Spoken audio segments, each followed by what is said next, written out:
그 보충 문제는요. 그 진도 나가면서 푸는 문제는 그 다음 달부터 우리 문제풀이 들어가잖아요. 그때 보고 그냥 몇 번 안 남았으니 OX 문제를 계속 할까 합니다. 프린트 한번 보죠. 1번 갑의 토지의 을이 지상권을 취득한 후 그 토지의 저당권을 취득한 병이 그 토지의 소유권을 취득하더라도 병의 저당권은 소멸하지 않는다. X죠. 소멸될 권리보다 후순위가 있으면 소멸되지만 병의 권리보다 후순위가 없죠. X입니다. 2번 점유자의 점유 권한에 관한 주장이 인정되지 않는다는 것만으로도 자주점유 주장이 깨진다. X입니다. 점유자는 자주점유임을 추정받죠. 따라서 스스로 자신이 입증할 필요가 없는 거기 때문에 입증하려다가 실패했다는 이유만으로 추정이 깨지는 것은 아닙니다. 3번 악의 점유자는 과실 없이 과실을 수취하지 못한 때에도 그 과실의 대가를 회복자에게 보상하여야 한다. X입니다.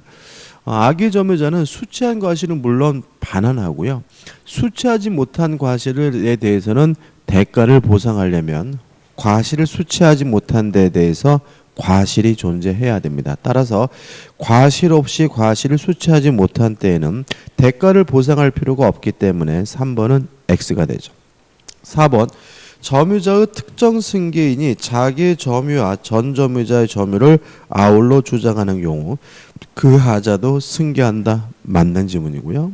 5번 서로 인접한 토지의 통상의 경계표를 설치하는 경우 측량 비용을 제외한 설치 비용은 다른 관습이 없으면 쌍방의 토지 면적에 비례해 부담한다. X입니다.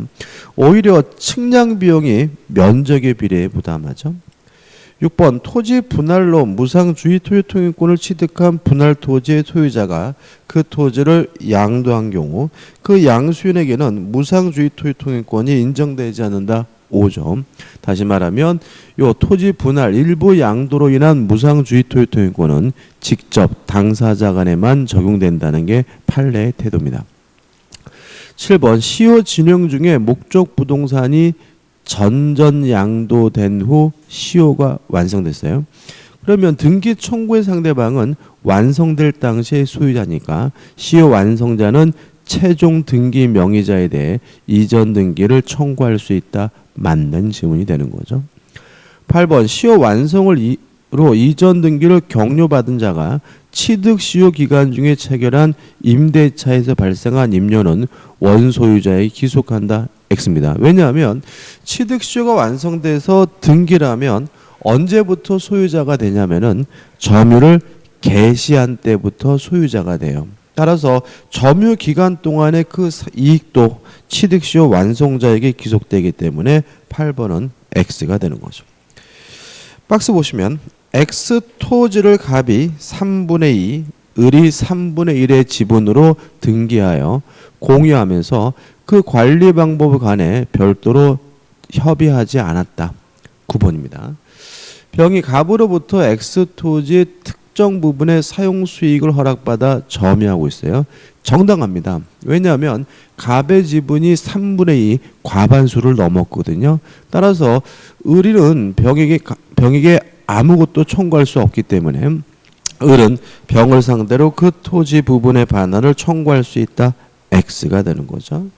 10번 X 토지에 관하여 정명의 원인 무효의 소유권 이전 등기가 격려되어 있는 경우 그러면 이 정의 등기에 대해서 말소를 청구하는 것은 보존액이니까 단독으로 할 수 있고요. 또 공유 지분은 목적물에 대해서는 전부에 대한 권리니까 전부에 대해서 말소를 청구하거든요.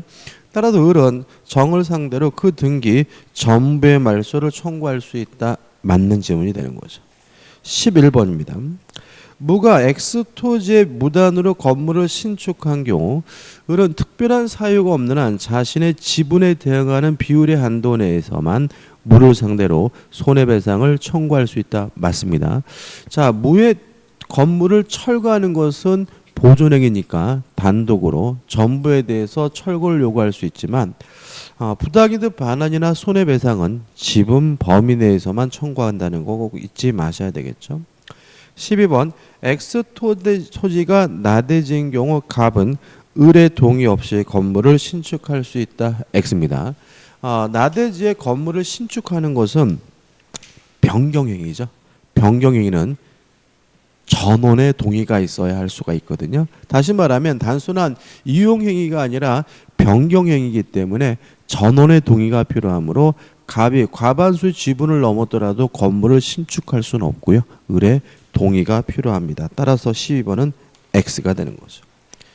13번 환매특약의 등기가 격려된 나대지의 소유자가 그 지상의 건물을 신축한 후 환매권 행사됐어요.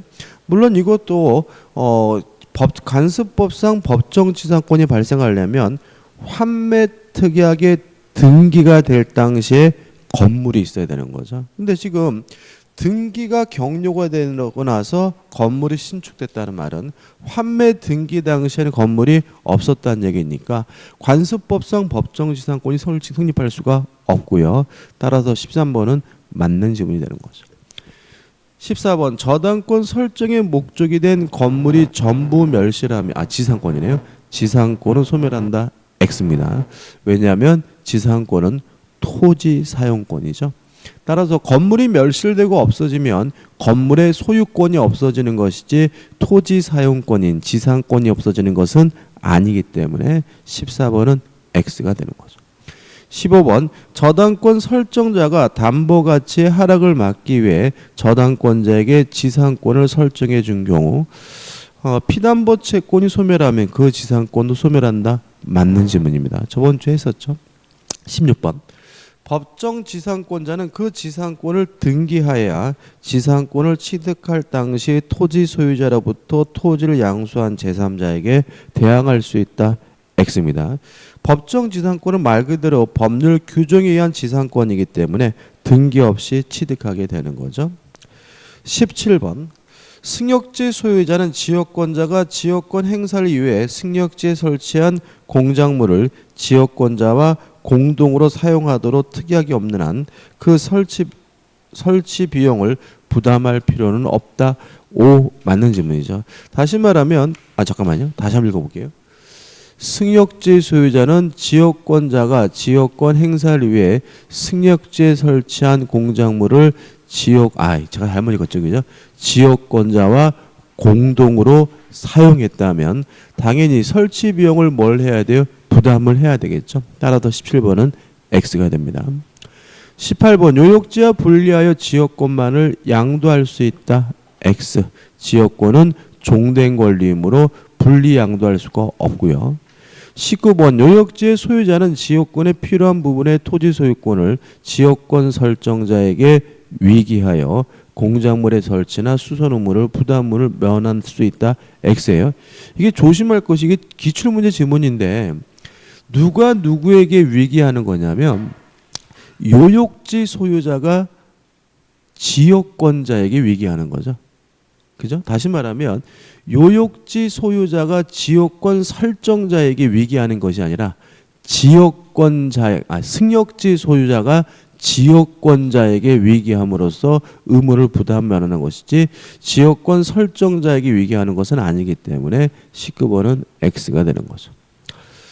20번 지상권자는 인접한 토지의 통행지역권을 시효취득할 수 없다. X입니다. 지역권이란 토지의 편익을 위하여 남의 땅을 쓰는 권리이기 때문에 그 토지의 편익을 갖는 사람이라면 소유자든 전세권자든 지상권자든 다 무엇을 가질 수 있죠? 지역권을 가질 수 있죠. 다시 말하면 지상권자도 지역권을 가질 수 있다. 지역권을 취득할 수 있습니다. X네요. 자, 오늘 전세권입니다. 106페이지 전세권이죠. 정리하고 이제 교재를 좀 볼 건데요.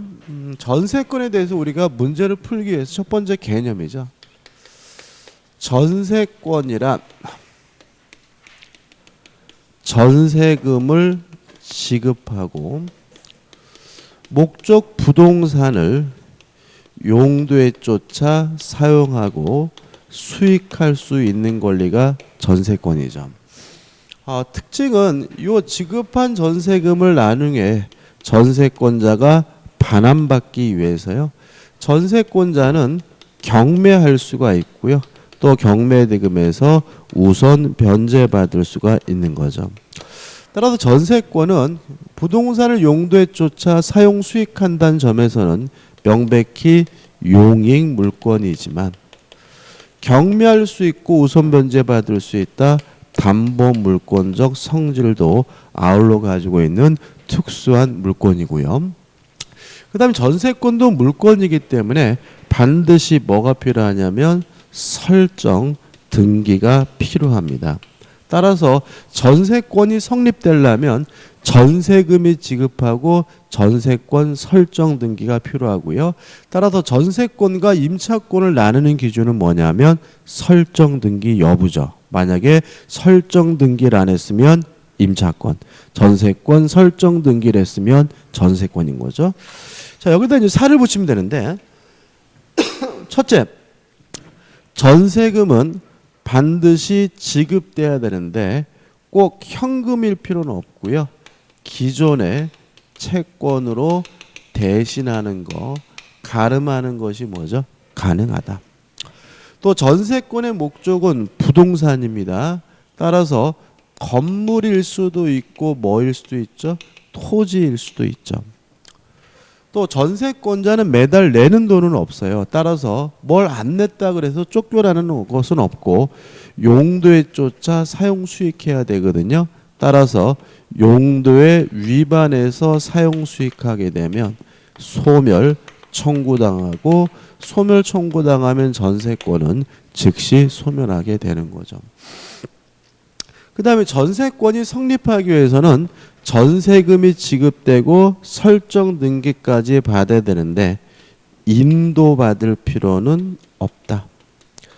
다시 말하면 전세권자가 아직 점유하지 않고 있더라도 전세금을 지급하고 설정 등기까지만 했다면 전세권이 성립되게 된다는 것도 주의하시기 바라고요. 또 전세금을 반환받기 위해서 경매권이 인정이 되는데 두 가지를 주의하셔야 됩니다. 첫째, 선 목적물을 반환해 줘야 된다. 자, 이게 무슨 말이냐면 전세금의 반환과 목적물의 반환은 동시 이행 관계입니다. 따라서 전세금을 지급하지 않더라도 목적물을 반환하지 않으면 이행지체가 아니기 때문에 경매를 청구할 수 없어요. 따라서 전세권자는 경매를 청구하기 위해서 먼저 목적물을 반환해줘서 상대방의 동시 이행 항변권을 소멸시켜야 된다는 거 꼭 기억해 두셔야 되고요. 그 다음에 두 번째가 문제가 되는 것이 뭐냐면 일부에 대한 전세권자죠. 자, 전세권은 일부 토지에 설정할 수 있고요. 일부 건물에도 설정할 수가 있는데 이러한 일부 전세권의 경우에 목적물 전부에 대해서 경매를 청구할 수 있느냐 문제에 대해서 우리 판례는 없다는 입장이고요. 다만 요 전세권자도 뭐는 인정이 되냐면 우선 변제권은 인정된다는 거 주의하시기 바랍니다. 다시 말하면 일부 전세권자는 목적물 전부에 대해서 경매를 청구할 수는 없고요. 다만 다른 원인으로 경매가 이루어지게 되면 경매 대금에서 우선 변제받을 수는 있습니다. 그 다음에 우선 변제권이 인정이 되기 때문에 배당 순위가 주어지게 되는데 이건 좀 이따 저당권 할 때 다시 한번 설명드릴 겁니다. 이 정도가 이제 기본적인 내용입니다. 여기다 이제 우리가 이제 몇 가지 추가하면 되는데 첫 번째 이제 존속 기간에 관한 문제들이거든요. 일단 전세권은 최장 기간이 제한돼 있어요. 아무리 길어도 10년을 초과할 수가 없습니다. 그 다음에 가장 문제가 되는 것이 최단 기간인데 최단 기간을 잘 정리하셔야 되고요. 이게 혼란스럽게 정리하게 되면 알면서도 문제 풀 때마다 틀릴 수 있으니까 조심하시기 바라고 일단 최단 기간은 원칙적으로 보장하지 않습니다.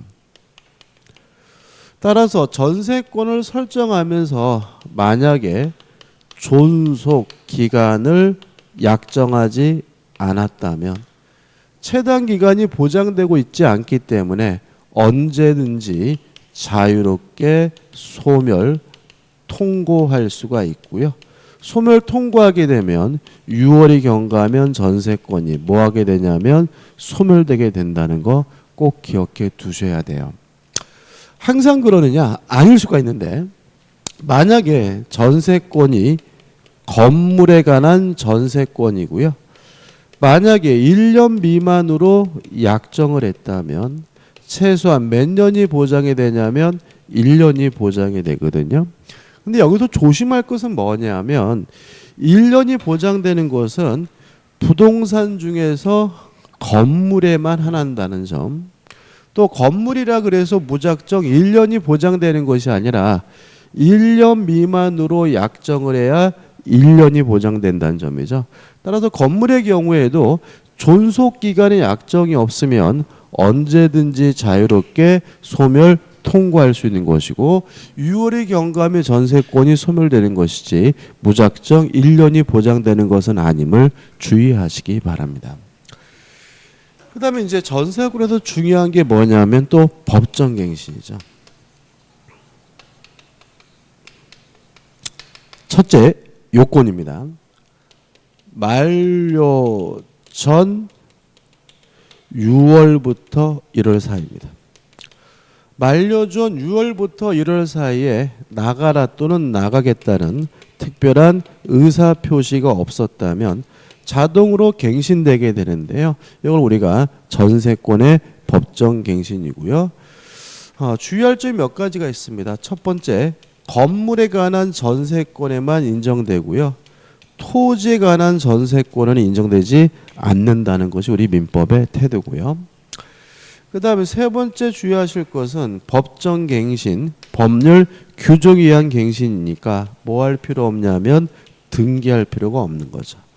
따라 등기하지 않고 있더라도 제3자, 새로운 소유자에게 법정갱신을 가지고 대항할 수가 있는데 가장 중요한 것은 뭐냐면 네 번째, 존속기간은 약정이 없는 전세권으로 바뀐다는 거죠. 따라서 언제든지 자유롭게 소멸 통고할 수 있고요.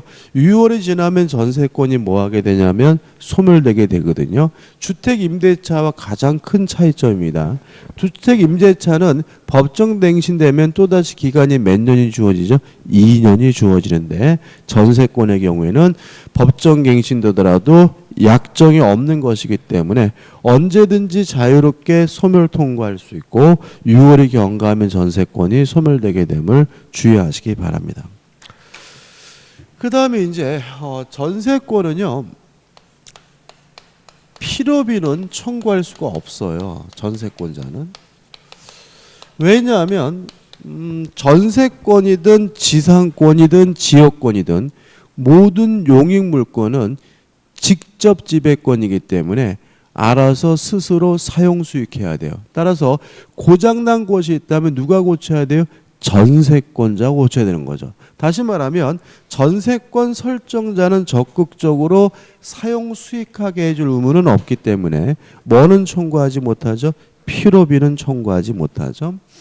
다만 무엇은 청구할 수 있냐면 유익비는 청구하는 것이 가능하고요. 내용 뭐 특별한 것은 없습니다. 이익이 현존하는 경우에 청구할 수 있고 청구를 받은 전세권 설정자는 지출액과 증가액 중 둘 중에 하나를 지급하면 되는데 여기서 가장 문제가 되는 것은 뭐냐면 전세권자가 뭔가를 부속시킨 경우입니다. 자, 부속시킨 경우에는 만약에 원칙에 따라서 부합이 되는 경우가 있을 거고요. 만약에 구조상 이용상 독립성이 있다는 이유로 부합이 안 되는 경우가 있겠죠. 만약에 부합이 됐다면 전세권 설정자의 소유이기 때문에 이때는 뭐로 가게 되냐면 유익비 상한 청구권 문제로 가고요. 만약에 구조상 이용상 독립성이 있다는 이유로 부합이 안 됐고 만약에 전세권 설정자로부터 동의 또는 매수해서 부속시킨 경우에는 이때는 뭘 청구할 수 있냐면 부속물 매수를 청구할 수가 있습니다. 따라서 전세권자가 전세권 설정자에게 부속물 매수를 청구하려면 가장 기본적인 전제는 뭐 되지 않았어야 돼요? 부합되지 않았어야 되고요. 또 전세권 설정자로부터 동의 또는 매수해서 부속시킨 경우에만 부속물 매수를 청구할 수 있고요. 이 부속물 매수 청구권은 형성권이기 때문에 전세권 설정자는 거부할 수 없고요. 또 강행 규정이기 때문에 특약으로도 뭐 할 수 없냐면 배제할 수 없다는 거 주의하셔야 되고요. 그 다음 유익비는 임의 규정입니다. 따라서 이것은 특약으로서 뭐 할 수 있죠? 배제할 수 있다는 거 주의하시기 바랍니다. 그 다음에 전세권도 원칙적으로 자유롭게 양도할 수 있고 자유롭게 임대할 수 있고 전전세할 수가 있습니다. 물론 담보 설정할 수도 있고요. 가능한데 여기까지는 무엇과 똑같냐면은 지상권과 똑같아요. 다만 다른 점은 뭐냐면 이러한 자유를 특약으로 금지시키는 것은 가능하다는 것까지 기억해 두시기 바랍니다. 다시 말하면 지상권은 자유롭게 양도, 임대, 담보 설정할 수 있고 특약으로도 그것을 금지시킬 수 없었는데 반해서 전세권자는 원칙적으로 자유롭게 할 수 있대 특약으로 뭐 하는 것이 가능하죠? 금지하는 것이 가능하다는 거 주의하시면 돼요. 일단 이 정도까지 좀 보자고요. 자, 교재를 보시면은 106페이지에 전세권 개념이 나오고요. 하단에 보시면 전세금이 나오죠. 여기서 가장 중요한 것은 뭐냐면 기존의 채권으로 가름할 수 있다는 거 유의하시고 그 다음에 좌측 맨 밑에 보시면 증액 청구가 인정되는데 증액 청구의 경우에는 한 번 올렸으면 1년 이내에 또 올리지 못하고요.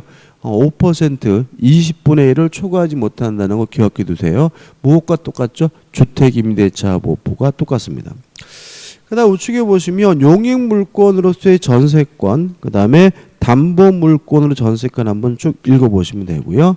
넘겨보시면 전세권의 존속기간에서 굉장히 복잡하게 나와 있는데 이렇게 정리하시면 돼요. 그죠? 이렇게만 간단하게 확실하게 정리하시면 되고 그 다음에 9번 전세권자의 사용 수익해가지고 요거죠. 용도에 쫓아 사용 수익해야 된다. 따라서 위반해서 사용 수익하게 되면 소멸 청구당한다는 말이 나와 있고요. 그 다음 맨 밑에 나와 있는 것은 필요비는 뭐하지 못해요? 청구하지 못한다. 왜냐하면 전세권자가 스스로 고장난 것이 있으면 뭘 해야 돼요? 고쳐야 되니까요. 그 다음 우측에 전세권에 처분해가지고 일단 기본적으로 자유롭게 양도, 임대, 담보 설정할 수가 있지만 특약으로 뭐 할 수 있죠? 제한시킬 수 있다라는 거 기억해 두시기 바라고 3번 해가지고 뭐가 나오냐면 전전세가 나오거든요. 근데 제가 여기다 정리를 안 하는데 간단하게 한번 생각해 보자고요. 갑이 전세권 설정자 소유자고요. 을이 전세권자예요. 근데 을이 또다시 병에게 전세를 또 줬어요. 우리가 전전세라고 하고 병을 우리가 전전세권자라고 하거든요. 일단 기본적으로 자유니까 원칙적으로 갑으로부터 동의 없이 뭐 할 수 있죠? 전전세 할 수 있다는 거 기억해 두시고 그 다음에 기본적인 내용은 요 병의 권리는 을로부터 비롯됐으니까 을의 권리보다 절대로 뭐 할 수는 없어요? 클 수는 없다. 기간도 더 길 수 없고 전세금도 더 길 수 없다는 거 주의하시기 바라고요.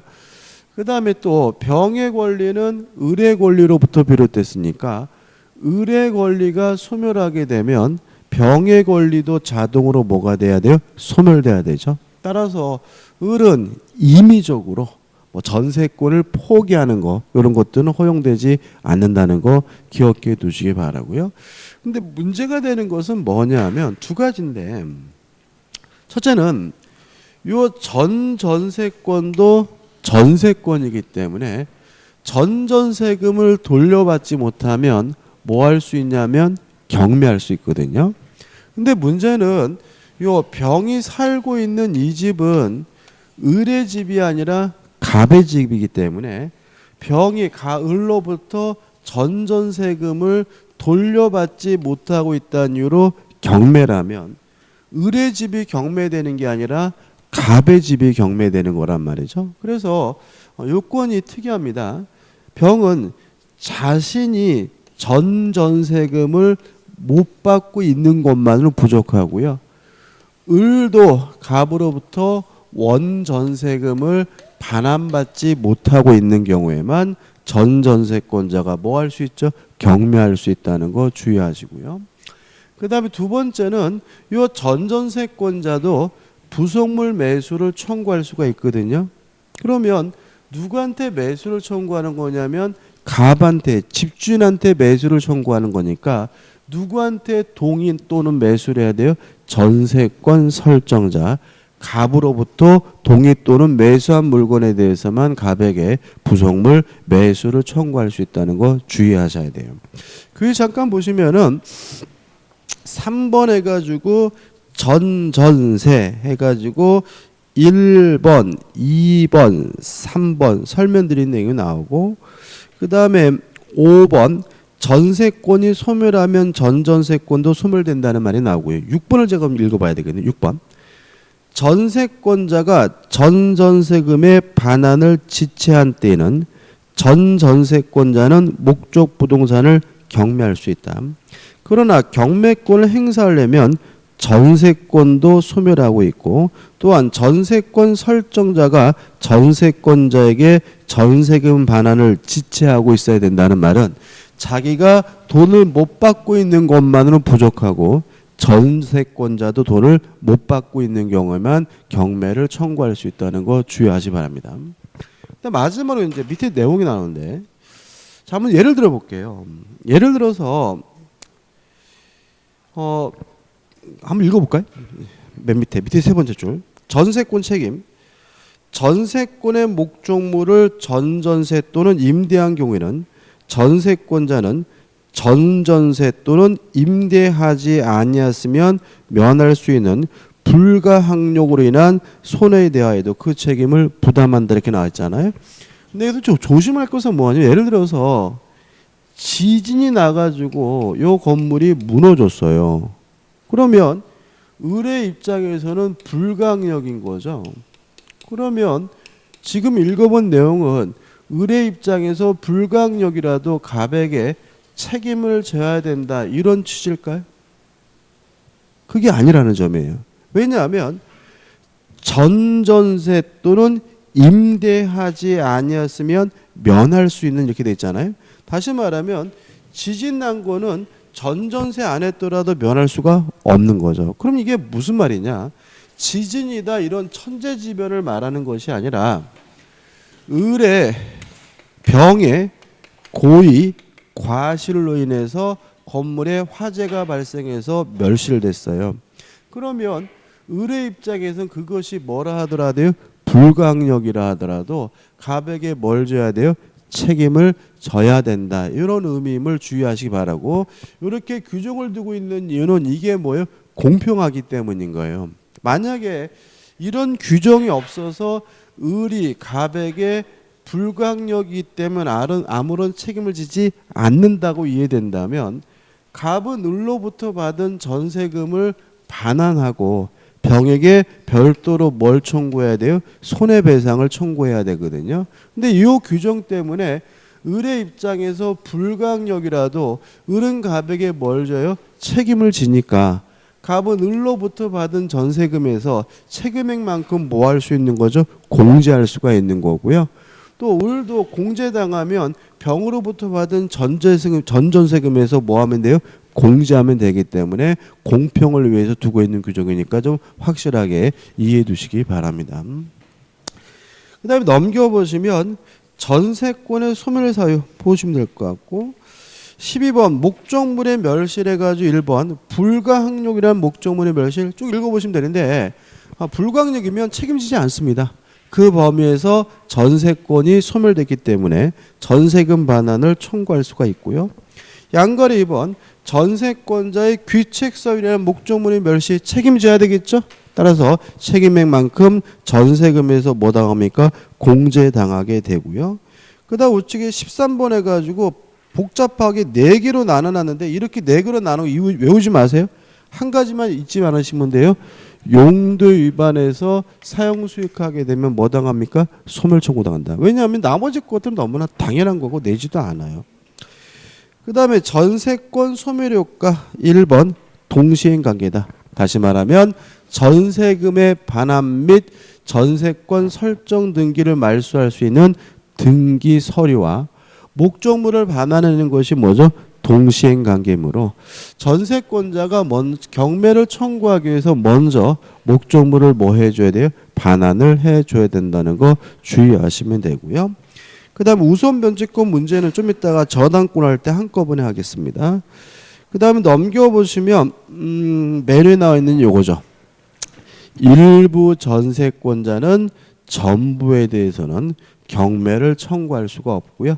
다만 우선 변제권은 인정된다는 거 주의하시면 되고요. 그 다음에 3번 부속물 수거권과 매수 충후권 해가지고 밑에 유익비까지 나오죠. 자, 이 부분이죠. 전세권이 소멸하면 필요비는 청구하지 못하고 유익비만 청구할 수가 있는데 항상 문제가 되는 것은 부속시킨 물건이 부합이 되면 유익비 상한 청구권 문제가 되고요. 부합이 안 되면 부속물 매수 청구권 문제가 되는데 부합 안 됐다는 이유로 부속물 매수를 청구하려면 전세권 설정자로부터 동의 또는 매수해서 부속시킨 물건의 하나고요. 부속물 매수권은 형성권이기 때문에 거부하지 못하고 강행 규정이기 때문에 특약으로도 뭐하지 못하죠? 배제하지 못한다. 다만 유익비 상한 청구권에 관한 규정은 임의 규정이기 때문에 특약으로서 뭐 할 수 있죠? 배제할 수 있다는 것까지 기억해 두시면 되죠. 자, 끝입니다. 그 다음에 우측에 이제 뭐가 나오냐면 유치권이 나오죠. 최근에 유치권에서 시험 문제를 좀 까다롭게 출제하는 경향이 좀 있어요. 그래도 우리가 좀 정리를 좀 해야 됩니다. 이것도 정리하고 좀 교재를 볼게요. 일단 유치권은 뭐냐면 타인의 물건 또는 유가증권을 점유하고 있고요. 또 요 물건에 관하여 생긴 채권이 변제기가 도래하고 있다면 이때는 뭐가 성립하냐면 유치권이 성립하기 때문에 유치권자는 뭐 할 수 있냐면 반환을 거부할 수가 있는 거죠. 다시 말하면 타인의 물건 또는 유가증권에 관하여 생긴 채권이 변제기에 도래했다면 유치권을 이유로 반환을 거부할 수 있다. 이런 의미인 거거든요. 여기다 이제 우리가 뭘 하면 되냐면 살을 붙이면 되는 거죠. 첫째, 유치권의 객체는 타인의 물건이어야 한다. 따라서 동산일 수도 있고 부동산일 수도 있고요. 두 번째, 타인의 소유여야 합니다. 따라서 어떤 이유든지 간에 자신의 소유물에 대해서는 유치권이 뭐 될 수 없는 거죠? 성립될 수가 없는 거죠. 그래서 가장 대표적인 것이 뭐냐면 각종 매수 청구권을 이유로는 유치권 행사할 수가 없습니다. 왜냐하면 매수를 청구한다는 말은 자기 거란 얘기잖아요. 따라서 자신의 소유물에 대해서는 뭘요? 유치권이 성립되지 않는다는 거 꼭 기억해 두셔야 되고요. 또 유치권자는 반드시 뭐 하고 있어야 되냐면 점유하고 있어야 되는데 그 점유가 직접 점유든 간접 점유든 따지지 않아요. 근데 여기서 좀 조심할 것은 뭐냐면 이런 질문이 참 잘 나옵니다. 채무자를 직접 점유자로 해서 이러면 결과적으로 채무자의 그 물건을 반환했다는 얘기이기 때문에 채무자를 직접 점유자로 했다면 실질적으로 점유를 뭐하는 것으로 보냐면 상실하는 것으로 보기 때문에 이때는 유치권이 성립되지 않음을 주의하시기 바랍니다. 다시 말하면 간접 점유여도 상관이 없지만 누가 직접 점유자라면요, 채무자가 직접 점유자라면 실질적으로 간접 점유하고 있는 것이 아니라 점유를 상실한 것으로 평가되기 때문에 유치권은 뭐 되지 않죠? 성립되지 않는 거죠. 또 요 점유는 반드시 적법한 점유여야 합니다. 따라서 위법한 점유인 경우에는 유치권이 성립되지 않는다는 거 잊지 마시고요. 또 반드시 점유를 하고 있어야 되므로 어떤 이유든지 간에 점유를 상실하게 되면 유치권은 뭐 하게 되냐면 소멸하게 되는 거죠. 따라서 유치권에 기한 반환 청구권은 인정되지 않는다라는 것이 우리 학설의 태도입니다. 여기서 좀 학설 대립이 있어요. 그러니까 어떤 학설이 있냐면 반환 청구권만 없고 방해 제거와 방해 예방은 청구할 수 있다는 학설도 있고 아예 물권적 청구권 자체가 없다는 학설도 있거든요. 근데 뭐가 다소리고 뭐가 통솔인지 모르겠고요. 실제로 판례도 없어요. 그러니까 이런 것들은 그냥 우리가 공통적인 거 뭐는 없습니까? 반환 청구권은 없다는 것은 공통적인 것이니까 반환 청구권은 없다라고 기억하시면 되겠죠. 그 다음에 유치권에 의하여 담보되는 채권은 어떤 채권이냐면 물건에 관하여 생긴 채권이어야 되거든요. 따라서 그 물건을 수리한 필요비, 그 물건을 개량한 유익비 또는 공사대금 같은 것은 그 물건에 관하여 생긴 채권이니까 뭘 행사할 수 있죠? 유치권 행사할 수가 있지만 권리금이나 임차 보증금, 가장 최근에 많이 나오는 것은 매매대금이죠. 매매대금과 같은 것은 임대차, 매매계약과 같은 쌍무계약으로부터 발생한 채권이기 때문에 유치권이 성립되지 않는다는 거 꼭 기억해 두셔야 되고요. 또 유치권이 성립되려면 변제기가 반드시 도래해야 됩니다. 따라서 변제기가 도래하지 않았다면 유치권 행사할 수가 없거든요. 그래서 여기서 가장 문제가 되는 것은 뭐냐면 유익비죠. 유익비에 대해서는 법원이 상환 기간을 허용할 수가 있고요.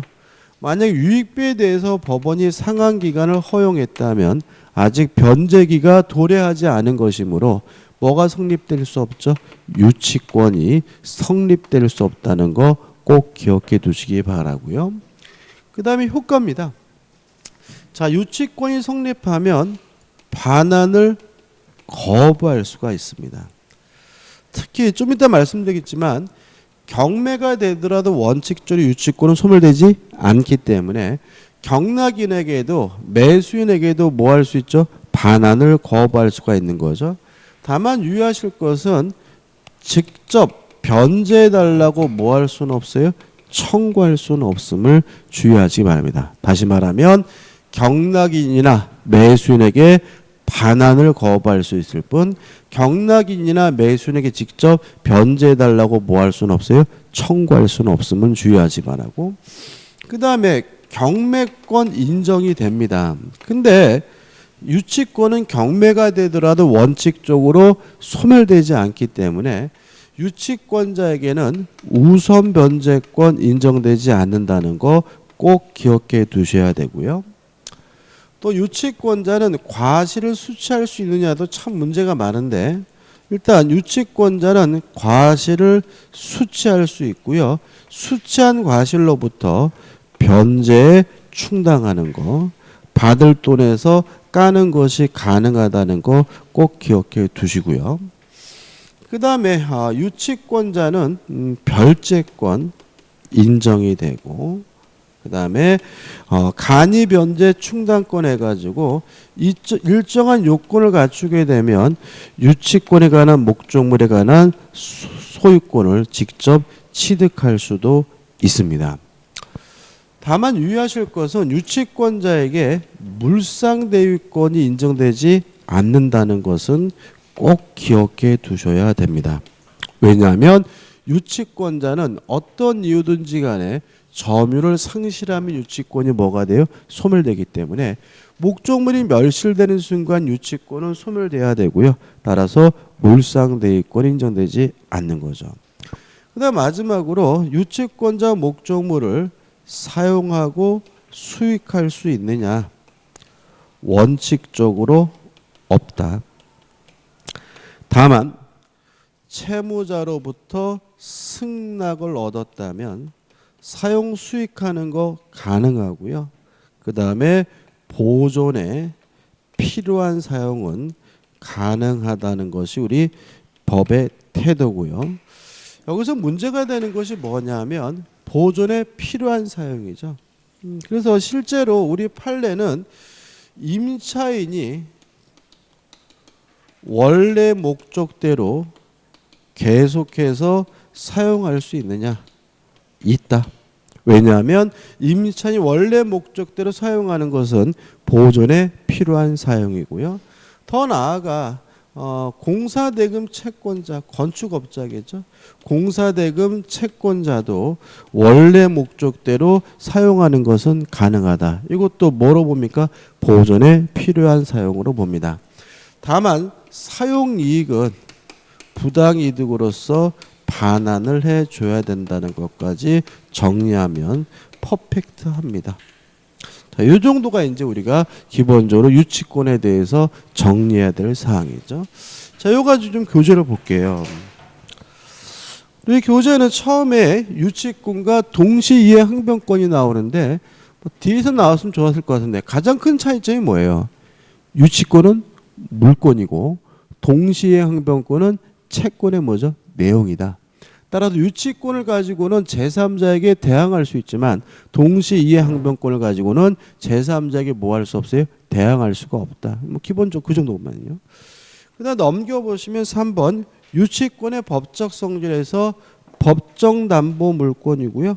부종성, 수반성, 불가분성 다 인정이 되고 5번에서 별채권도 인정되지만 우선 변제권과 물상대위권 없다는 말이 나오죠. 그다음 성립 요건에서 제가 설명드린 내용이 다 나와 있습니다. 한번 쭉 보셨으면 좋겠고 따로 설명드릴 것은 뭐냐면 우측에 중간에 나오는 5번입니다. 동그라미 5번이죠. 읽어보면 건물의 임차인이 임대차 관계 종료 시에 건물을 원상복구하여 임대인에게 명도하기로 약정했어요. 자, 이렇게 원상복구 특약을 하게 되면 우리 판례는 필요비 유익비 상환 충고권의 포기 특약으로 이해를 해요. 그러면 원상복구 특약을 하면 뭘 청구하지 못합니까? 필요비도 청구하지 못하고 유익비도 청구하지 못하니까 뭘 행사할 수 없죠? 유치권 행사할 수가 없다는 결론이 나오게 되는 거죠. 그 다음에 박스 밑에 3번, 2번 의미 없고 맨 밑에 있는 것도 의미 없습니다. 그 다음에 넘겨보시면 3번 변제기가 도래해야 된다는 말이 나오고요. 그 다음에 4번 점유를 해야 된다는 말이 나오죠. 한번 읽어보시면 될 것 같아요. 그 다음 5번 유치권자의 권리, 목적물 유치, 반환을 거부할 수가 있고요. 경매권 인정이 됩니다. 뭐 이렇게 복잡하게 나왔는지 모르겠네요. 그 다음 우측에 간이변제 충당권 인정되고 4번 과실수취권 인정되는데 수취한 과실은 변제 충당하게 됨을 주의하시 바라고 5번 유치권자는 추가적으로 필요비나 유익비를 지출했다면 필요비 유익비 상환 청구할 수가 있고요. 그 다음에 유치권자의 의무에서 선량한 관리자로서 주의하고 점유해야 된다. 그 다음에 원칙적으로 목적물을 사용할 수 없고 수익할 수가 없다. 그 다음 넘겨보시면 유치권은 뭐가 나오냐면 소멸이 나오죠. 특별한 건 없습니다. 가장 대표적인 것은 의무를 위반하게 되면 소멸 청구당하고요. 소멸 청구당하면 유치권은 뭐 하게 돼요? 소멸하게 된다는 정도만 정리하시면 되겠죠. 이 정도입니다. 여기까지 좀 쉬었다가 저당권으로 들어가도록 하겠습니다.